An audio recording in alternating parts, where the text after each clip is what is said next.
Gue capai 100% KPI gue, tapi gue tetap di PHK. Katanya, gue terlalu berbeda. Gue ninggalin KNC Laundry, usaha yang gue udah bangun selama 15 tahun. Karena gue ingin mengejar passion gue di dunia pendidikan. Sebenarnya udah berapa kali gue ditawari posisi full time, tapi gue gak pernah ambil. Sampai akhirnya datang tawaran sebagai direktur di Akademi Vokasi Pendidikan.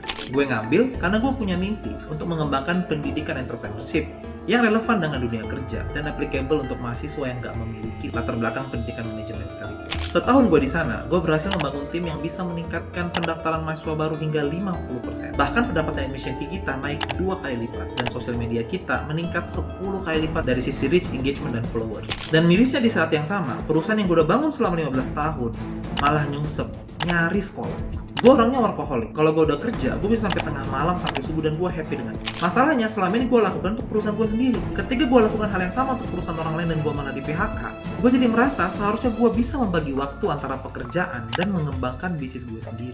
Gue jadi belajar, jangan pernah lepasin apa yang lo punya sepenuhnya untuk mengejar mimpi yang masih bergantung sama orang lain. Tapi gue gak mau bersedih. Gue ambil pelajarannya dan gue memutuskan untuk kabur aja dulu. Intinya gue gak mau mengubah kekuatan gue hanya demi supaya bisa fit in di tempat yang gak bisa menghargai. Makanya gue mutusin untuk apply S3 di luar negeri, rencananya New Zealand atau Eropa. Topik S3 yang gue ambil adalah pengembangan UMKM di negara berkembang seperti Indonesia. Dan seperti 12 tahun terakhir, KNC Laundry akan menjadi laboratorium pembelajaran gue.